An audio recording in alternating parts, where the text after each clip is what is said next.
Ladies and gentlemen, we're dealing with two equations here, and those two equations, C and D questions, have what here? Decimal numbers. And I'm sure that you guys love decimal numbers, and that's even the reason why we're doing this, right? So let's go with question C. 0.05x minus 2 equals to 0.3 times, so you have the parentheses, x minus 5, you close parentheses, okay? So how do we go about this? The first thing we got to do anytime we have a problem like this is to remove the parentheses, all right? And removing the parentheses means multiplying 0.3 times x and 0.3 times negative 5.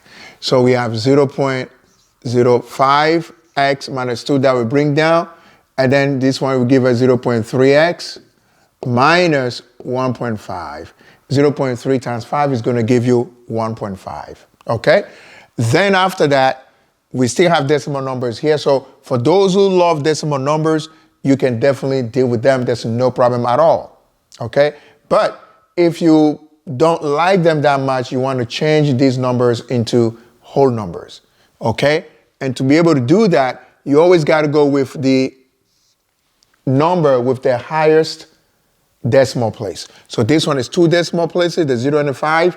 This one is 1 decimal place here, and then this one is 1 decimal place here, okay? So this one is 2 decimal places, 1 decimal place, 1 decimal place. So we're going to take the 2 decimal places one. So that means what?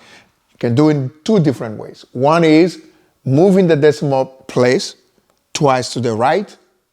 That will make it a whole number, or multiply by 100, okay? So we're going to use moving the decimal place, so 1 and 2. So that would give us what? That would give us 5, okay? So you get 5. X minus, if you do the same thing here, because this one is already 2, that would give you what? 200. Equals, so now you're moving the decimal place twice in this case here, that give you what?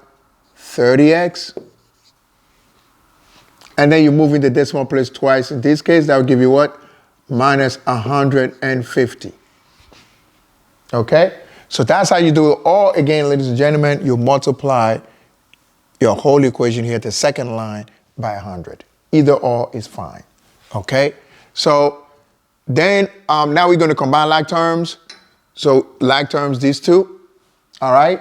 Now because this one is smaller than 30, 5 is smaller than 30, so we're going to combine, we're going to take the 5, to the 30 and combine them up.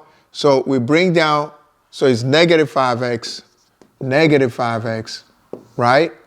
So we have negative 200 equals to 30x minus 5 is going to give us what? 25x minus 150, okay?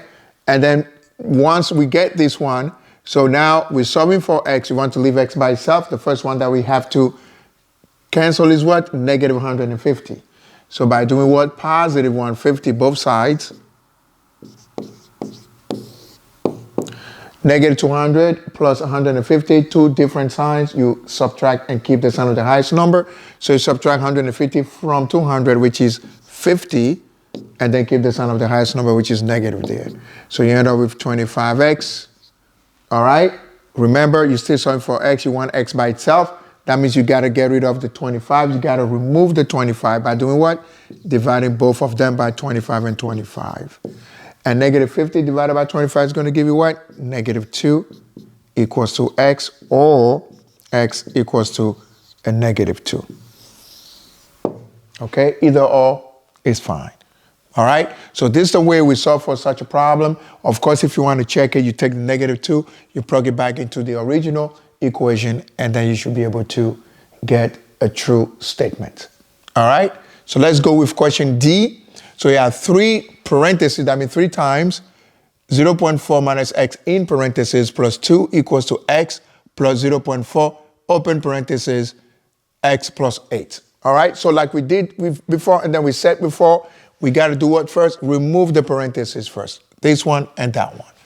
So that means we're going to multiply 3 by 0.4, which is going to give us what?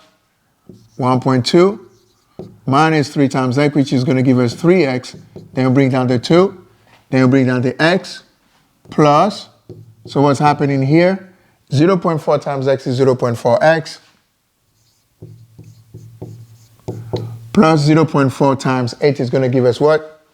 3.2. All right? And then also in this case, we still have decimal numbers in there. So again, if you want to deal with them, there's no problem. You can deal with decimal numbers. It doesn't matter. You can work with them. That is fine. Or again, you can change them into whole numbers by looking at the highest decimal place. That's what you're going to use. But in this case, 1.2 and 0.4. So it's one decimal place, one decimal place, one decimal place. All right? So that means if we just want, we can multiply this whole equation by 10, or we can just move the decimal place one, and then for the whole numbers, we add 0 to them, right? So for this one, we move it here, so this becomes a 12. Minus, so the 3 is going to become 30. We add 0 to it, okay? Then the 20 becomes, the 2, becomes a 20. The x becomes a 10x. The 0.4 will become what? 4x. And then the 3.2 will become 32. All right? So this is what you do. So it's like you multiply the whole equation by 10. It's just the same thing. All right? So let's go for it. So now we got to combine like terms. We have these two as like terms, so we just bring down everybody else. 30x plus 20. We can also combine those two if we wanted to, but we keep it, cool for now. So 10 plus 4 is going to give us what? 14x. Then we bring down the 32. And then we can also combine these two together. 12 plus 20, which is going to give us 32. So you could have also done this one first. It doesn't matter. You could have done it, here. Okay, it's still going to be the same thing. So this is 32 minus 30x equals to 14x plus 32. All right? So then what's happening after that? So we're solving for x is still, so we got to combine these two together. So this is negative 30, which is smaller than 14. So I'm going to take this one, to the other side. So it's 30x plus 30x, both sides. We always do that because we want to have a positive coefficient in front of x, okay? So this is 32 equals to 44x plus 32. Okay? And then we're solving for x. That means 32 got to be combined together. So negative 32, negative 32. 0 equals to 44x. And do not forget, we're solving for x. X is our target. So that means we got to get rid of 44. We got to remove it. Cancel it. So that's 44 divided, both sides.